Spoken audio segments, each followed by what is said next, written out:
호세아서 12장.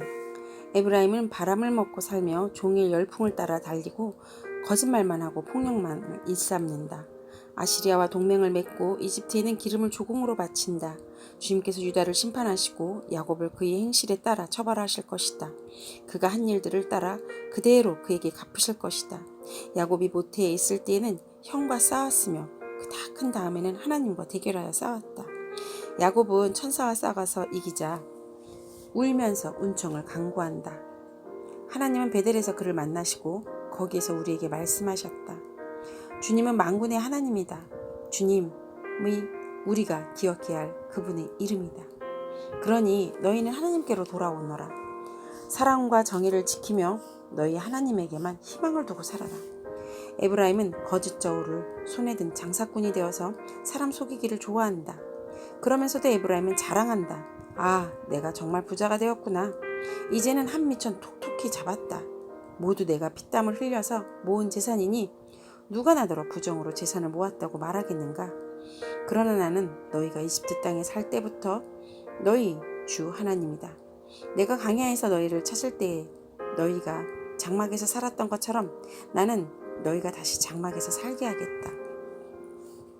내가 예언자들에게 말할 때 여러 가지 환상을 보았으며 예언자를 시켜서 백성에게 내 계획을 알렸다.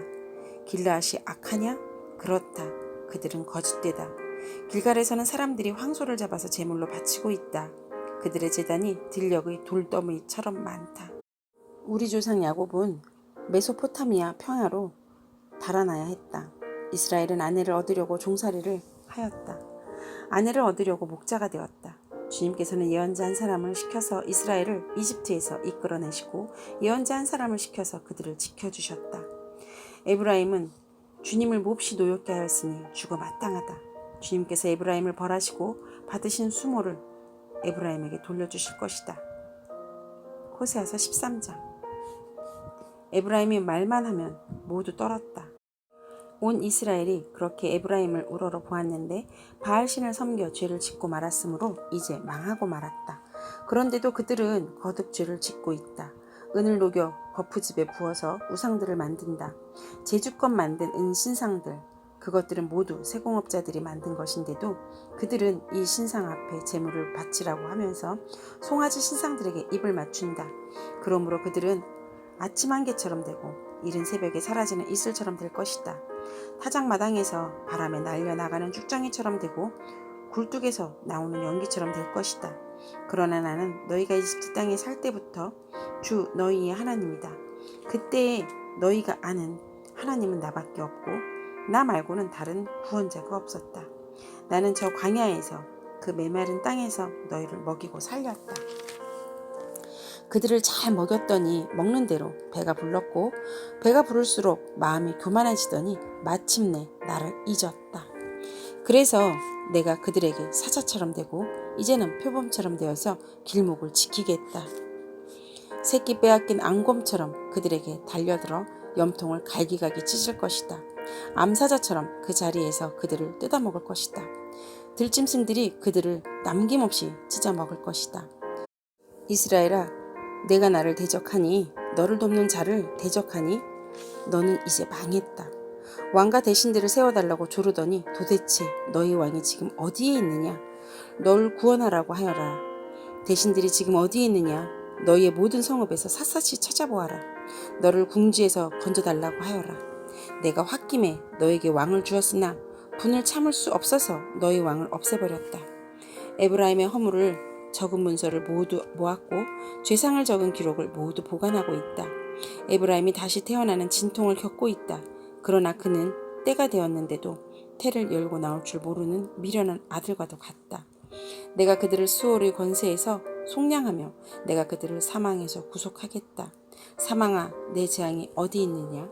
수월아, 내 멸망이 어디 있느냐? 이제는 내게 동정심 같은 것은 없다. 이스라엘이 비록 형제들 가운데서 번성하여도 사망에서 동풍이 불어오게 할 터이니 주의 바람이 불면 샘과 우물이 모두 말라버리고 귀중한 보물 상자들도 모두 빼앗길 것이다. 사마리아가 저희 하나님에게 반향하였으니 이제는 그 죗값을 치를 수밖에 없다. 사람들은 칼에 찔려 쓰러지고 어린아이들은 박살나고 아이벤 여인들은 배가 찢길 것이다. 호세아서 14장. 이스라엘아, 주 너희 하나님께로 돌아오너라. 내가 지은 죄가 너를 거꾸로 뜨렸지만 너희는 말씀을 받들고 주님께로 돌아와서 이렇게 아뢰어라. 우리가 지은 모든 죄를 용서하여 주십시오. 우리를 자비롭게 받아주십시오. 수송아지를 드리는 대신에 우리가 입술을 열어 주님을 찬양하겠습니다. 다시는 아시리아에게 우리를 살려달라고 호소하지 않겠습니다. 군마를 의지하지도 않겠습니다.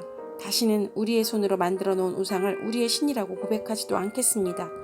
고아를 가엾게 여기시는 분은 주님밖에 없습니다. 내가 그들의 반역하는 병을 고쳐주고 기꺼이 그들을 사랑하겠다. 그들에게 품었던 나의 분노가 이제는 다 풀렸다. 내가 이스라엘 위에 이슬처럼 내릴 것이니 이스라엘이 나리꽃처럼 피고 레바논의 백향목처럼 뿌리를 내릴 것이다. 그 나무에서 가지들이 새로 뻗고 올리브 나무처럼 아름다워지고 레바논의 백향목처럼 향기롭게 될 것이다. 그들이 다시 내 그늘 밑에 살면서 농사를 지어서 곡식을 거두어 들일 것이다. 포도나무처럼 꽃이 피고 레바논의 포도주처럼 유명해질 것이다. 에브라임이 고백할 것이다. 나는 이제 우상들과 아무 상관이 없습니다. 그러면 나는 그에게 응답할 것이다. 내가 너를 지켜주마. 나는 무성한 잣나무와 같으니 너는 필요한 생명의 열매를 나에게서 언제나 얻을 수 있을 것이다. 지혜로운 사람은 여기에 쓴 것을 깨달아라. 총명한 사람은 이것을 마음에 새겨라. 주님의 길은 올바르다. 의로운 백성은 그 길을 따라 살아가지만 죄인은 비틀거리며 넘어질 것이다. 아멘.